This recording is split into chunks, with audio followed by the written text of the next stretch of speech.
ጌታ የተመሰገነ ይሁን። እንዴት አደራችሁ? ታንክ ዩ ስለዚህ ኢንቪቴሽን።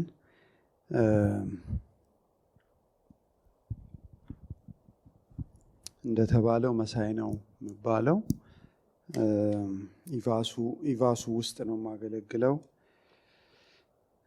ኢቫሱ ዳኒ እንዳለው የዩኒቨርሲቲና ኮሌጅ ተማሪዎችን የሚያገለግል ድርጅት ነው። ኢትዮጵያ ውስጥ ላለፉት 50 ዓመታት ያንን ሲሰራ የነበረ ድርጅት ነው። እዛ ውስጥ ስክሪፕቸር ኢንጌጅመንት የሚባል ሴክሽን ውስጥ ነው የማገለግለው። ሼር እንድናደርግ የፈለግኩት እንግዲህ እግዚአብሔር ለሁላችንም መልእክት አለው ብዬ አስባለሁ። መዝሙር 23ን ነው።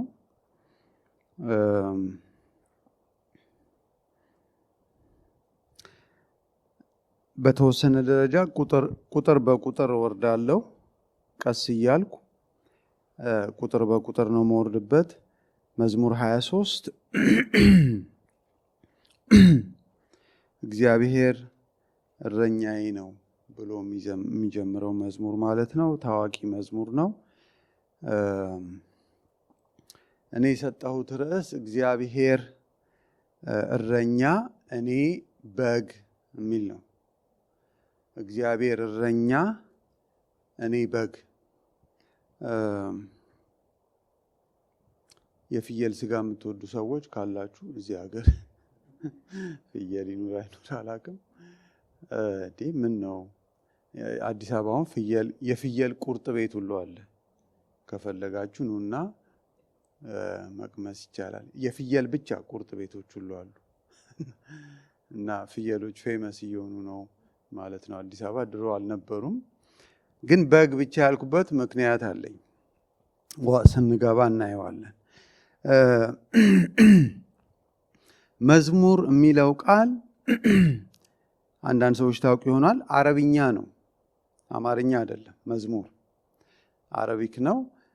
አረቦች ያው ብዙ ነገር ተወራርሰናል ከነሱ ጋር። ሳሙና አረብኛ ነው። ብዙ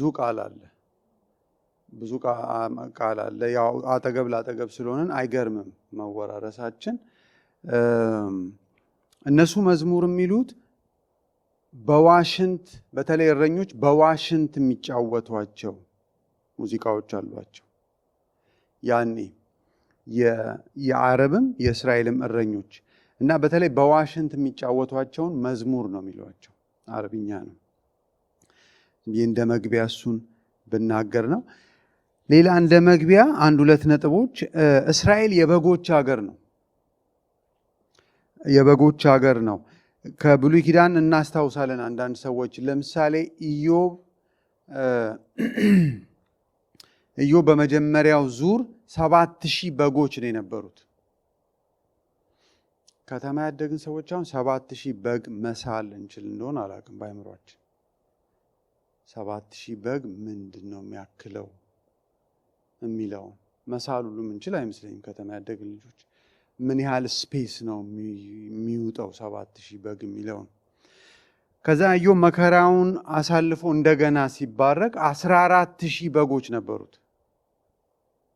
አሁን 14000 መኪና ብንባል ይቀለናል። ሞስት ፕሮባብሊ 14000 በግ አሁን ሳል እስቲ ስታዲየሙን ይሞላል ወይ ብንባል I wonder if we can imagine። የበግ ሀገር እንደነበረ እስራኤል ላሳያችሁ ነው። ሰለሞን ቤተ መቅደሱን ሲመርቅ፣ ይሄ እንኳን በግና ፍየል ቅልቅል ነው፣ 120,000 በግና ፍየል ነው በአንድ ቀን የሰዋው። እንግዲህ ማረድ፣ መግፈፍ፣ መበለት፣ ማጽዳት፣ ማቃጠል። Can you imagine how many hours it takes? 120,000 በጎች እና ፍየሎች። እንደው የሰለሞን ይሻላል፣ ቅልቅል ነው በግና ፍየል። ስለዚህ የበጎች ሀገር ነው። ሌላው ያው እግዚአብሔር እረኛዬ ነው ብሎ ነው የሚጀምረው ዳዊት እንደ መግቢያ። ግን እግዚአብሔር ይሄ በጣም ፌመስ መዝሙር ስለሆነ ነው እንጂ ሌላም ቦታ እንደ እስራኤል እረኛ ተጠርቷል እግዚአብሔር። ብዙ ቦታ ታገኛለች። ለምሳሌ መዝሙር 80 ቁጥር 1 ላይ ዮሴፍን እንደ በግ መንጋ የምትመራ የእስራኤል እረኛ ሆይ ይለዋል ዳዊት እግዚአብሔርን። ዮሴፍን እንደ በግ መንጋ የምትመራ የእስራኤል እረኛ ይለዋል። ወደዚህ መዝሙር እንግባ።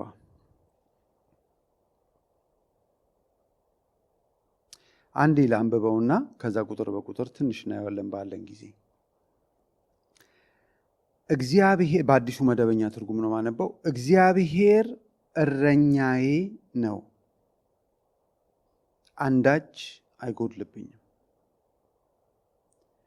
በለመለመ መስክ ያሳርፈኛል፣ በእረፍት ውሃ ዘንድ ይመራኛል፣ ነፍሴንም ይመልሳታል። ስለ ስሙም በጽድቅ መንገድ ይመራኛል። በሞት ጥላ ሸለቆ ውስጥ ብሄድ እንኳ አንተ ከኔ ጋር ስለሆንክ ክፉን አልፈራም። በትርህና ምርኩዝህ እነርሱ ያጽናኑኛል። ጠላቶቼ እያዩ በፊቴ ማዕድ አዘጋጀህልኝ። ራሴን በዘይት ቀባህ፣ ጽዋዬም ሞልቶ ይፈሳል። በሕይወቴ ዘመን ሁሉ በጎነትና ምሕረት በእርግጥ ይከተሉኛል። እኔም በእግዚአብሔር ቤት ለዘላለም እኖራለሁ። በአዲሱ መደበኛ ትርጉም ቁጥር 1 ላይ ያለው ሐሳብ እግዚአብሔር እረኛዬ ነው፣ አንዳች አይጎድልብኝም።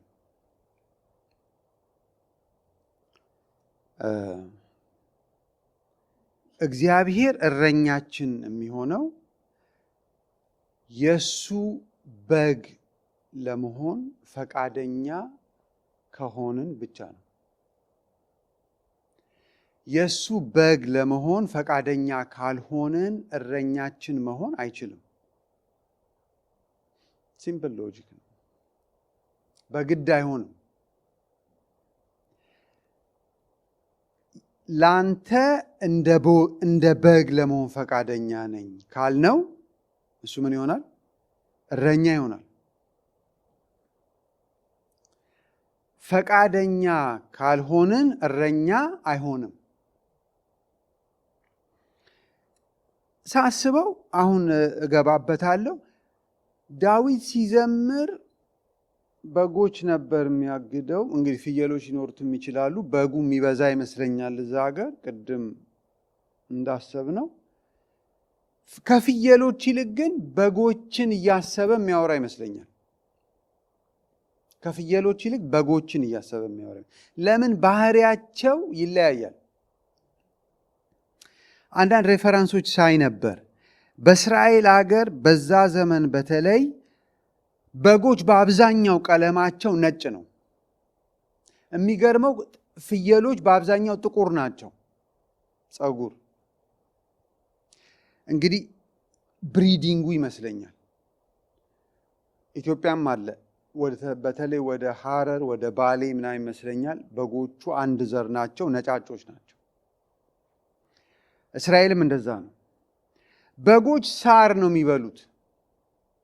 ፍየሎች ግን ብዙ ጊዜ ቅጠል ነው የሚበሉት፣ የዛፍ ቅጠል ተንጠራርተው። በጎች በባህሪያቸው ፈሪዎች ናቸው፣ ድንጉጥ ናቸው። ፍየሎች ግን ደፋሮች ናቸው። ፍየሎች በጣም አድቬንቸረስ ናቸው። በጎች አድቬንቸረስ አይደሉም። ፍየሎች ጨዋታ ወዳጅ ናቸው። አደገኛ ቦታ ዘው ለማለት አይፈሩም ፍየሎች። በጎች እንደዛ አይደሉም። ፍየሎች ማሳ ሰብረው ሊገቡ ይችላሉ። አድቬንቸረስ ስለሆኑ። በጎች እንደዛ አይደሉም። ፍየሎች በጣም ግትር ናቸው። ኃይለኝነትም ትንሽ አላቸው። ፍየሎች ለቁጥጥር አይመቹም። በጎች ግን ትንሽ ለዘብተኛ ናቸው።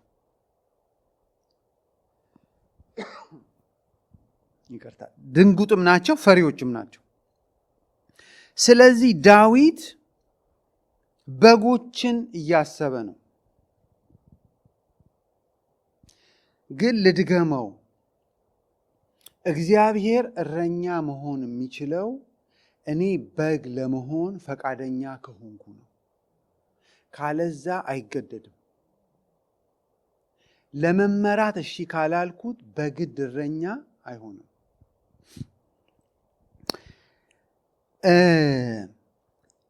ሌላው እዚሁ ቁጥር 1 ላይ እያለው ብዙዎቻችን የኢትዮጵያን እረኝነት ነው የምናውቀው። የእስራኤል እረኝነትና የኢትዮጵያ እረኝነት ሰማይና ምድር ነው ስታይሉ። ጌታ ኢየሱስ ከፈሪሳውያን ጋር ሲያወራ ስለ እረኝነት ለማስተማር ብሎም ባይሆን ግን በዛው ስለ እስራኤል እረኝነት ጥቆማ ሰጠ። ዮሐንስ ወንጌል ምዕራፍ 10 ላይ እውነት እላችኋለሁ፣ ቁጥር 1 ወደ በጎች ጉረኖ በበሩ ሳይሆን በሌላ በኩል ዘሎ የሚገባ ሌባና ነጣቂ ነው። በበር የማይገባ በአጥር የሚዘል ማለት ነው። በበሩ የሚገባ ግን እርሱ የበጎቹ እረኛ ነው። በር ጠባቂው በሩን ይከፍትለታል። በጎቹም ድምፁን ይሰማሉ፣ የእረኛውን። አሁን እዩ እንዴት እረኞቹን እንደሚያወጣ። የራሱንም በጎች በየስማቸው እየጠራ ያወጣቸዋል። ኢትዮጵያ እንደሱ አይደለም። ኢትዮጵያ እየተጀለጡ ነው የሚወጡት። እንደሱ አይነት አማርኛ አረሳችሁም አይደል? መጀለጥ። እስራኤል ምን አይነት ነው? በተለይ በረሃ ሲከርሙ የብዙ እረኛ በጎች አንድ የድንጋይ ካብ አጥር ውስጥ ገብተው ይቀመጣሉ። ስለዚህ ሜቢ እዛ ማታ ላይ የ5 እረኛ በግ ብዙ ሊሆን ይችላል፣ በድንጋይ ካብ ውስጥ ይገባል። አንድ በር ናት ያለችው። ስለዚህ ጠዋት 5ቱ እረኞች ሲመጡ በጌሳ አይደለም እያገዱ የሚያወጧቸው። ምንድን ያለው ጌታ ኢየሱስ? በስም እየጠሩ ነው የሚያወጧቸው። ኢትዮጵያ እንዲህ አይደለም። ቅርብ ቀን ዩቲዩብ ላይ ቼክ ሳረግ ሳውት አፍሪካ ይመስለኛል፣ ነጭ ነው ሰውየው፣ መጣ። ወደ እሱ እንዲመጡ ሲፈልግ የራሱ አጠራር አለው። በስም ሳይሆን የራሱ ፉጨት አለው። እሱ ሲያፏጭ ብቻ ነው የሚመጡት። ሌሎች ሰዎች ሞከሩ እንደሱ ለማፏጨት፣ አይመጡም በጎቹ። ይሄ ደግሞ በጣም ፐርሰናል ነው። እዚህ በስም ነው። ስለዚህ እንዴት ኢንቲሜት እንደሆኑ ዩካን ኢማጂን። አሚን። ለ50 በግ 50 ስም ታወጣላችሁ። they are like your children ማለት ነው ቤዚካሊ። ስለዚህ የኛ አይነት አገር እረኝነት እንዳታስቡ፣ ከኋላ ሆኖ እየገረፈ አይደለም። አሁንም ብትሄዱ እስራኤል አገር እረኛ ከፊት ነው፣ እያፏጨ እየጠራቸው ነው። ምንም ዱላ አያስፈልግም፣ ይከተላሉ።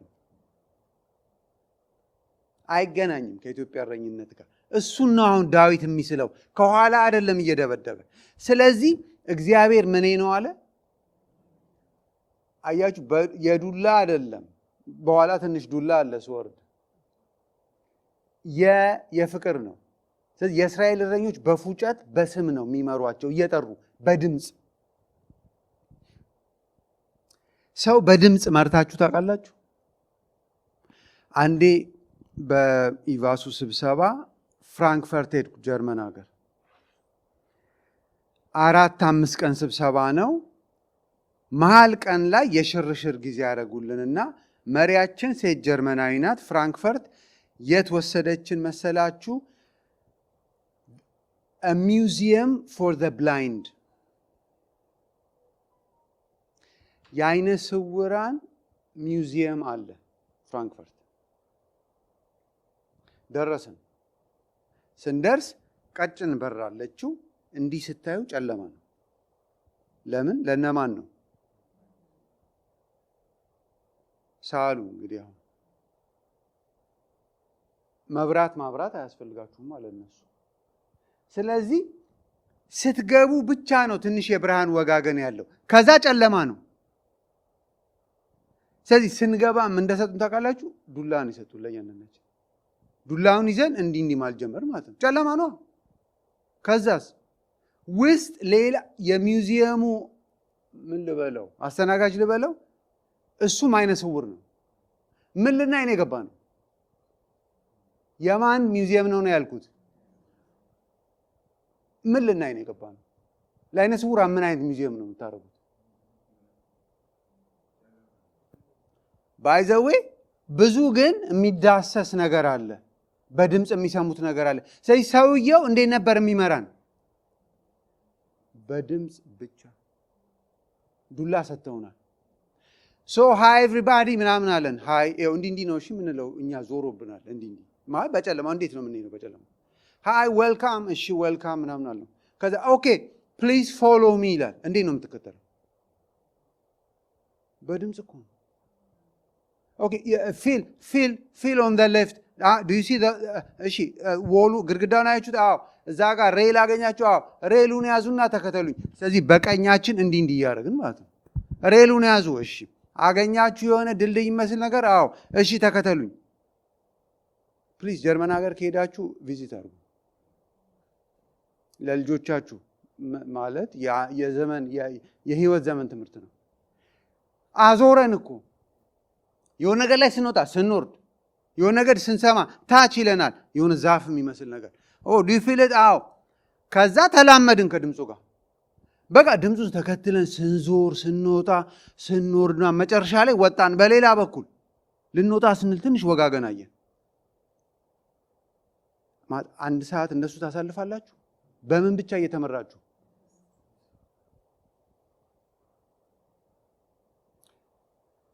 ጌታን እንሰማለን። አሁን ጌታ በምን ነው ይመራል? በምን ነው ይመራል? በድምፁ እኮ ነው። አያችሁ፣ ብርሃን አያስፈልገኝም ማለት ነው። ሁል ቀን ኦፕቲክስ፣ ኢሜጅስ፣ ድራማቲክስ አያስፈልግም ከጌታ ጋር ሁል ቀን። ምኑ ነው የሚያስፈልገው? ድምፁ ፕራይመሪሊ በዚህ ነው የሚመጣው። ስለዚህ ጨለም ቢል ቨርጂኒያ፣ ዓለም፣ አሜሪካ፣ ኢትዮጵያ ድርግም ቢል ምንድን ነው የሚፈልገው? የጌታ ድምፅ በቂ ነው። በቂ እንደሆነ የገባኝ ፍራንክፈርት ነው። በጣም የሚገርም ኤክስፔሪየንስ ነው። ስለዚህ ጌታ ኢየሱስ እውነቱን ነው። በጎቼ ምንን ይሰማሉ ነው ያለው? ድምፁን ይሰማሉ ይከተሉታል አለ። ያው ቅድም ብያለሁ፣ በፈቃድ ነው። በፈቃድ ነው፣ በግድ አይሆንም። እኔ ሶሪ እንደ ፍየል ወይም አህያ ነው መሆን የምፈልገው ካላችሁ አይ ዶንት ቲንክ አህዮች በድምፅ አይ ዳውት ኢት ሞር ዱላው ሳይመቻቸው አይቀርም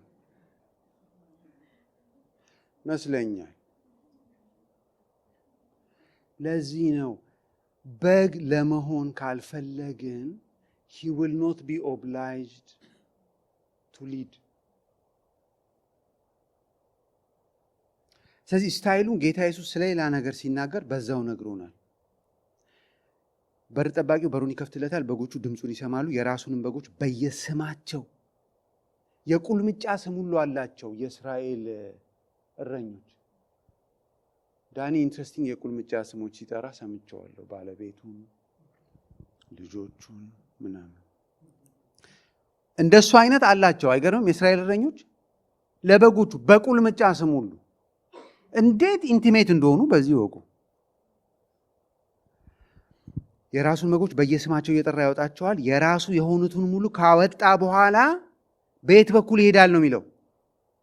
እዩ ቴክስቱን ዮሐንስ 10:4 ላይ ካወጣ በኋላ በየት በኩል ነው የሚሄደው? ፊታቸው ነው የሚሄደው። እንደ ኢትዮጵያ እረኛ ከኋላ አይደለም፣ ፊታቸው ይሄዳል።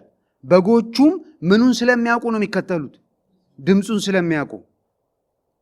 እንግዳ የሆነውን ግን ድምፁን ስለማያውቁ ከእርሱ ይሸሻሉ እንጂ ፈጽሞ አይከተሉት። በድምፁ ነው። ዩቲዩብ ላይ ያየሁት እንደሱ ነው። መጀመሪያ ሰውየው ሲል አሰማቸውና ሳውት አፍሪካ ሌሶቶ አካባቢ ይመስለኛል የአገሩ ዜጎች ጥቁሮቹ ሞከሩ እንደ ሰውየው ለማድረግ። ንቅንቅ የሚል በግ የለም። 4 ሰው ሞከረ። እሺ ለሚሾዩ አለና ሰውየው መጣ። ነጭ ነው፣ እረኛ ነው፣ ሺፕ ፋርም ነው። ደረሰና የሆነ ነገር በጉሮሮ ማለት ሲጀምር 30 በግ 40 በግ ተግተልትሎ ወደሱ አይመጣም። ሶ ኢትስ ሪል።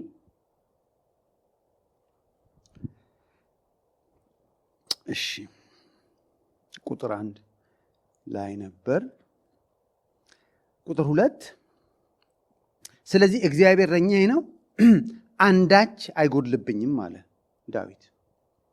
በለመለመ መስክ ሳሩ ነው ይሄ ያሳርፈኛል አለ። በእረፍት ውሃ ዘንድ ይመራኛል። ውጤቱ ምን ይሆናል? ነፍሴንም ይመልሳታል። እንግሊሹ he refreshes my soul ነው የሚለው። ስለዚህ ሪፍሬሽንጉ የሚመጣው በሳርና በውሃ ነው። ለፊዚካል ኒዳችን ልንወስደው እንችላለን፣ ለስፒሪቹዋል ኒዳችንም ልንወስደው እንችላለን። የገረመኝ ነገር በምን አይነት ውሃ ነው ይመራኛል ያለው? በእረፍት ውሃ ነው። ይሄ ማለት ቀስ ብሎ የሚሄድ የጅረት ውሃ ነው። ድምፅ ያለው የፏፏቴ ውሃ በጎች አይወዱም። ስለዚህ ራሽንግ የሆነ ወተር ሪቨር ጋር ሄዳችሁ በግ ማጠጣት አትችሉም። አይወዱም፣ ስለሚበረግጉ ነው። it has to be a very quietly moving water ለበግ። ስለዚህ በለመለመ መስክ ያሳርፈኛል፣ በእረፍት ውሃ ዘንድ ይመራኛል፣ ከዛ ነፍሴን ይመልሳታል።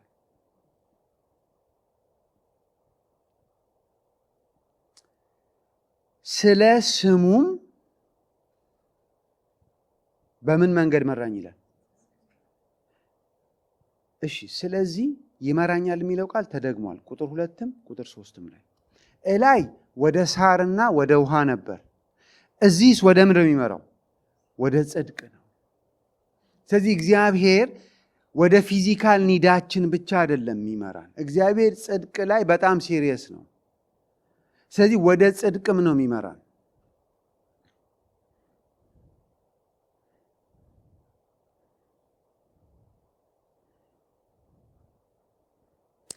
ስለምኑ ነው ወደ ጽድቅ መራኝ የሚለው?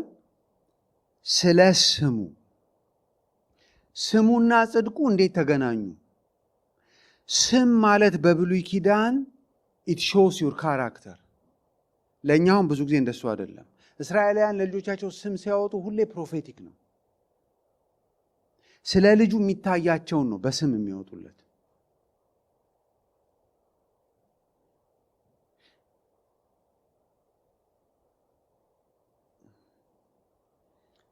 አሚን። አሁን ሰላሙ ወይ ሰላማዊት ተብለን ሰላማዊ ላንሆን እንችል ይሆናል በኢትዮጵያ ማለት ነው። እነሱ ስም ሲያወጡ ኢትስ ፕሮፌቲክ። ስለዚህ ስለ ስሙ ካለ እግዚአብሔር ከራሱ ባህሪ ጋር በሚጋጭ መንገድ አይመራንም። ልድገመው። እግዚአብሔር ከራሱ ባህሪ ጋር በሚጋጭ መንገድ አይመራንም። ጽድቅ የማ ባህሪ ነው? ለምን? እሱ ማ ስለሆነ ጻድቅ ነው። ስለዚህ ከጽድቅ ጋር በሚጋጭ መንገድ አይመራም እግዚአብሔር። ትዳርንም በተመለከተ፣ ቢዝነስንም በተመለከተ፣ ፉል ታይም ሚኒስትሪንም በተመለከተ፣ ዋትኤቨር ዴቨሎፕመንት ወርክ ምንም ይሁን ልጆች ማሳደግ ዋትኤቨር ዊ ካን ዱ ጻድቅ ስለሆነ የሚመራን በምን መንገድ ነው? በጽድቅ መንገድ ነው የሚመራ። ስለዚህ you can check whether it's God or not። ጽድቅ ከሌለበት most probably ማን አይደለም? እግዚአብሔር አይደለም። ስለዚህ ባህሪውን ማወቅ በጣም ግድ ነው። በጣም ግድ ነው። ዳዊት ጠንቃቃ ነው ሲጽፍ ስለ ስሙ እንዴት መራኝ? ስለ ስሙ ማለት ስለ ራሱ ማንነት ሲል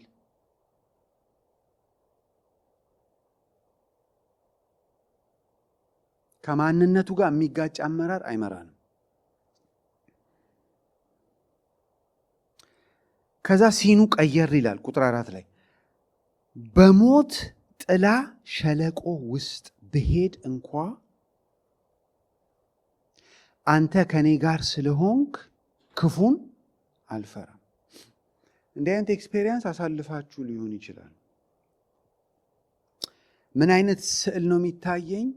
አንዳንዴ እረኛ ምርጫ የለውም። ሁልጊዜ ሳኒ ግራሲ ኳየት ቢዩቲፉል የሆነ መስክ ላይ አይደለም ሁሌ የሚሄዱት እረኞች። አንዳንዴ ሸለቆ ነው፣ ጭው ያለ መዓት ዋሻና ጨለማ ያለው፣ ግን ግድ ነው በዛ ማለት። ስለዚህ ከፊት እየሄደ እንዲያየ በጣም የአውሬ ሰፈር ነው፣ ይከብዳል። ግን በሞት ጥላ ሸለቆ ውስጥ እንኳ ብሄድ አንተ ከኔ ጋር ነህና ክፉን አልፈራም። እንደሱ አይነት መንገዶች ግድ ናቸው። አንዳንዴ ሁሌ ደስ የሚል አይሆንም። ለእረኞቹም ፊዚካሊ አይሆንም። እንደዛ ተሳቀው እየተገላመጡ ጭልም ያለ ሸለቆ ውስጥ የሚሄዱበት ጊዜ ያለ ይመስለኛል። በሞት ጥላ ሸለቆ ውስጥ ብሄድ እንኳን አንተ ከኔ ጋር ስለሆንክ ክፉን አልፈራም። አንተ ከኔ ጋር ስለሆንክ እንጂ በሞት ጥላ ሸለቆ ውስጥ አልሄድም አይልም።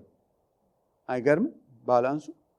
መቼም ቢሆን በሞት ጥላ ሸለቆ አንሄድም ብሎ አያውቅም ዳዊት። ብንሄድ እንኳን አንተ ከኔ ጋር ስለሆንክ ክፉን አልፈራም ይልና ይሄ ቀጥሎ ያለው ሐሳብ ገርሞኛል። በዛው ስንሄድ አንተ ከኔ ጋር ነህ ክፉን አልፈራም፣ ምንድነው የሚያጽናናኝ ይላል። ምንድነው የሚያጽናናው? ልጆቹ ቢኖር ጥሩ ነበር። በትርና ምርኩዝ ሳየው ነበር። የእስራኤል እረኞች ይሄ ሁለት ኢኩዊፕመንት ነው፣ አንድ አይደለም። በትር ማለት አጭር ዱላ ናት። የገረመኝ ጫፏ ላይ ሚስማር ሁሉ ይመቱባታል የሚል ሬፈረንስ አነበብኩ። እሷ የምትያዘው ለበግ አይደለም። ፕራይመሪሊ አንበሳ፣ ነብር፣ ድብ ሲመጣ እነሱን ለመምታት አጠር ያለች ዱላ ነው እዚች መቀነታቸው ውስጥ የሚይዙት፣ አጭር ዱላ ናት። ግን ዳዊት ምን ይላል? እሷም ታጽናናለች ይላል።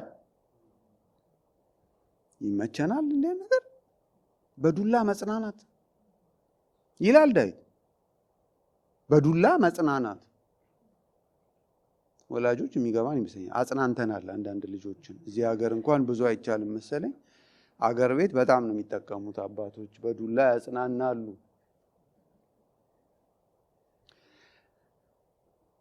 በትር ብቻ አለ ምርኩዝህም ያጽናናኛል ይላል። ስለዚህ ለሁለት ከፍዬ ላርገው። እረኝነት ይህንንም ስለሚያካትት ነው በእግዚአብሔር ፊት። በትሩ ፕራይመሪሊ የሚያጽናናን ማንን ሲመታልን ነው? ያዩ የለ በጎቹ እያጓራ ሲመጣ እናስታውሳለን። ዳዊት እንዲህ አይነት ምስክርነቶች አሉት። እያጓራ ሲመጣ በዛ ሲመታላቸው ማን ነው የሚጽናናው? አንበሳው ነው የሚጽናናው? በጎቹ ናቸው የሚጽናኑት። ስለዚህ የጌታ በትር ጠላቶቻችንን ሲመታልን እንጽናናለን። እንግዲህ ዳዊት ከሳኦል ጋር ያው ደስ ባይለውም ሳኦል ጠላት ሆኖ ነው የተነሳበት። ዳዊት ባይፈልገውም በአብዛኛው ከፍልስጤማውያን ጋር አሳልፏል። ስለዚህ ዳዊት ብዙ ጊዜ ተጽናንቷል በእግዚአብሔር በትር ጠላቶቹን ሲመታለት። ሁለተኛዋ ምርኩዝ ናት። ምርኩዙ ቼክ ሳረግ ከ1 ሜትር ተኩል እስከ 2 ሜትር ይሆናል ይላሉ እና መጨረሻ ላይ ቁልምም ትላለች። እኛ ሀገር አንካሴ ነው የምትባለው እንደሱ አይነት ነገር ምርኩዝ ሁለት ነው የሚይዘው የእስራኤል እረኛ። እቺ ለማን ናት? እቺ ፕራይመሪሊ ለአንበሳው አይደለችም፣ ለበጎች ማጽናኛ ናት። ምርኩዝ እንዴት ነው የሚያጽናናው? በጎች አንዳንዴ ሻርፕ አይደሉም፣ አለርት አይደሉም፣ የሆነ ነገር ውስጥ ይገባሉ። እንደረኛ አንተ ራሱ መግባት አትችልም በሙሉ ሰውነት። ስለዚህ ምንህን ነው የምትጠቀመው? ምርኩዟን ትልክና ቀንዱን ይዘህ እንዲህ ትስበዋለህ። አንዳንዴ በግ ሻርፕ አይደለም፣ ዝም ብሎ ሲገላወድ ሳያስበው ወደ ገደል ሊገባብህ ይችላል። ስለዚህ ያኔ ምንድን ነው የምታደርገው? እዛ ጋ ያለው በግ በጌታ ሰላም መለስ ብትል ምናምን ነው የምትለው አይደለም።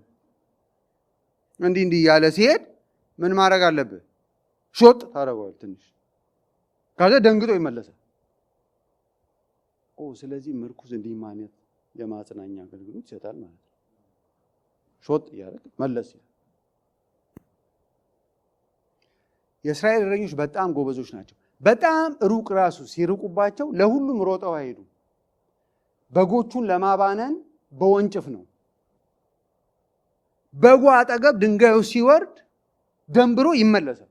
አይገርማችሁ? ዲያር ሶ ሻርፕ ለሄደው በጉሉ አይሮጡም። ወንጭፍ እንዲያርገው ሲወረውሩ ይመልሱታል በጉ።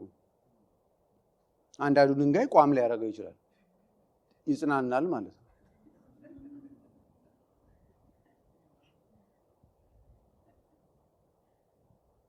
ስለዚህ በትርም ያጽናናል፣ ምርኩዝም ያጽናናል። እኛንም እንደዛው ነው። ልጨርስ። በዳዊት ሕይወት ማየት እንችላለን ይሄንን። ለምሳሌ ሊሳሳት ሲል አንዴ ናባል የሚባል ሰው አናዶት፣ በማን በኩል ነው የእረኝነት አገልግሎት የሰጠው እግዚአብሔር?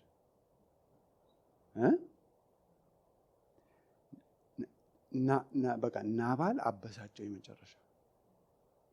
ስንት ቀን በጎቹን ጠብቀውለት በረሃ ሺር የሚያደርግበት የሚሸልትበት ቀን ላይ እስቲ እንደው አብረን ነበርን ከእረኞች ጋር ብዙ አገልግሎት ሰጥተናል፣ ትንሽ ምግብ ብትልክልን አሉት። የማይሆን ነገር ተናገረ። ከዛ ዳዊት ዛሬ አንድ ወንድ አላስተርፍም ብሎ እብድ ብሎ ብድግ አለ። በማ በኩል ነው በረኝነት መለስ ያደረገው እግዚአብሔር? ታስታውሳላችሁ? በአቢግያ ነው። የድሮ መጽሐፍ ቅዱስ ትርጉም ላይ እሷን ስትደርስ እግሩ ላይ ነው የተደፋችው። ንግግሯ እና ኢንሳይቷ ነው ያበረደው። ዳዊት ታጠቁ ብሏቸው ክላሻችሁን ያዙ እንደማለት ነው። ያኔ ሁሉ ሰው ክላሹን ያዝ እንደማለት ነው። ታጠቁ እንሄዳለን፣ አንድ ወንድ አናስተርፍም ማለት። ብድግ ብለው እየሄዱ እየገሰገሱ መሀል ላይ ሰምታ ለባልየው ሳትነግር ምግቡን ሰብስባ ሄዳ አስቆመችው ዳዊት። አንደኛ አንተ ቅዱስ ጦርነት የምትዋጋ ሰው ነው። ዛሬ ሄደህን ብታረግ ምስክርነትህ በሙሉ ለህይወት ዘመን ነው ይበላሻው አለችው። ለምን ጥቁር ነጥብ ትጥላለህ አለችው። በረደ፣ በጣም በረደና መጨረሻ ላይ ባረካት። እንዲህ በማስተዋል ቃል የመለሰኝ አይምሮሽ የተባረከ ይሆናል።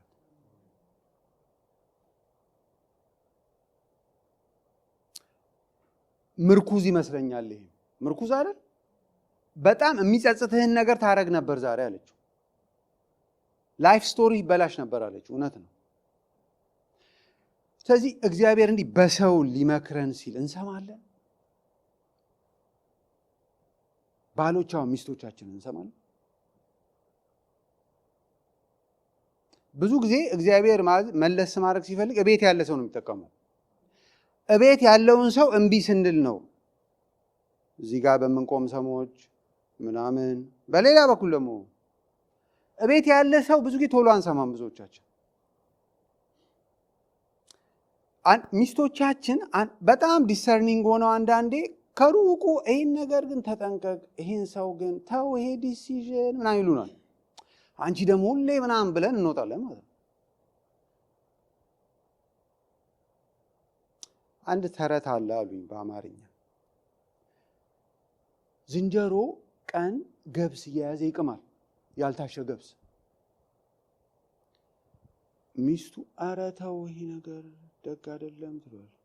እባክሽ አንቺ ደግሞ ምናምን እያለ ይቅማል። ማታስ አልታሸማ ገብሱ። ከዛም ብለው ተረቱበት፣ ሚስቱን የማይሰማ ዝንጀሮ ሲስል ያድራል።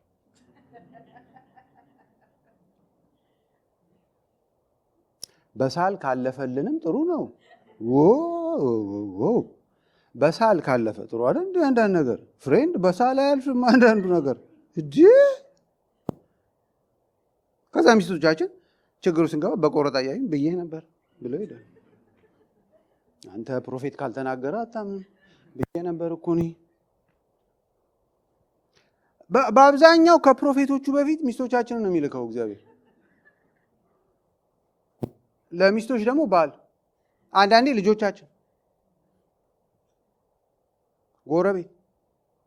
ምርኩዝ ነው እኮ ምርኩዝ መልአኩ ነበር እኮ እሱ ለማዳን። ልጆቻችንን መስማት አለብን ዲሰርኒንግሊ። ምርኩዝ መልአኩ ነው እኮ እሱ አርኖ ኮሊግስ ዋቴቨር። ልጨርስ።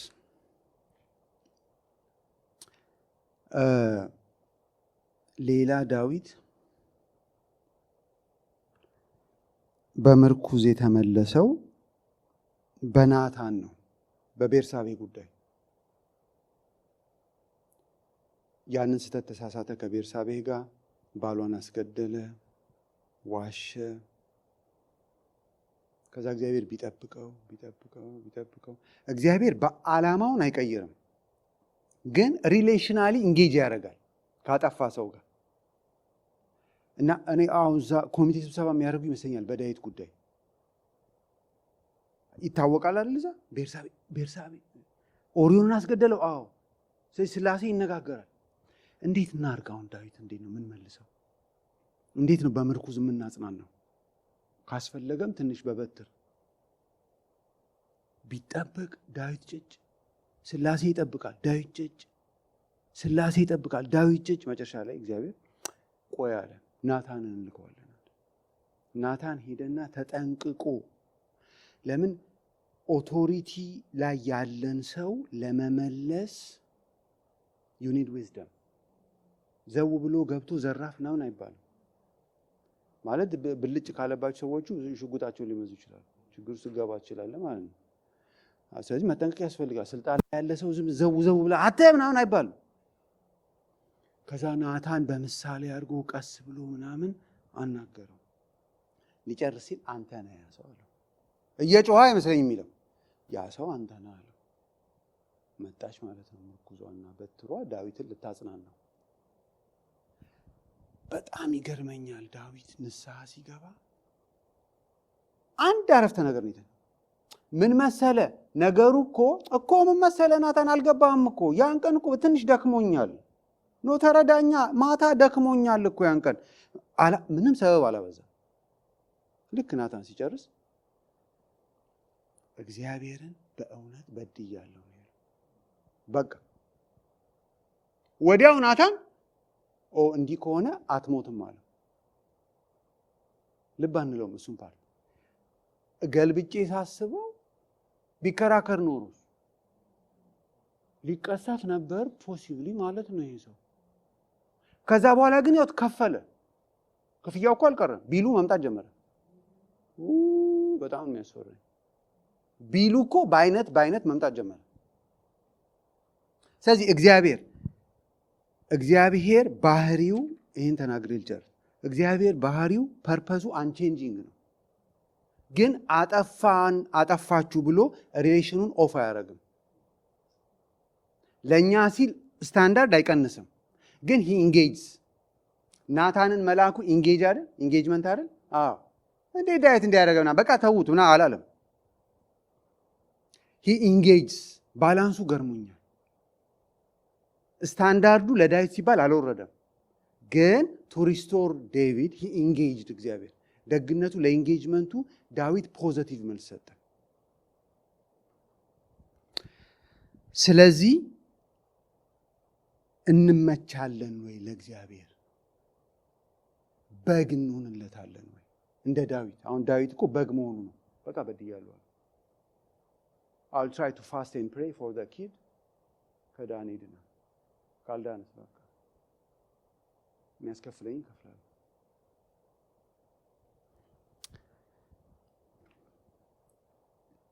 ጠላቶቼ እያዩ በፊቴ ማዕድ አዘጋጀህልኝ። ራሴን በዘይት ቀባ፣ ጽዋዬ ሞልቶ ይፈሳል። በሕይወቴ ዘመን ሁሉ በጎነትና ምሕረት በእርግጥ ይከተሉኛል። እኔም በእግዚአብሔር ቤት ለዘላለም እኖራለሁ። እንጸልያለን።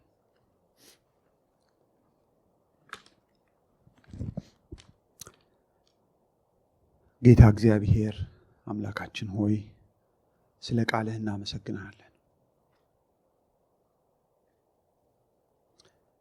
ልትመራን ስትመጣ እንደ በግ እንድንመችህ እርዳን። እንደ በጎች እሺ እንድንልህ እርዳን። በክርስቶስ ኢየሱስ ስም አሜን።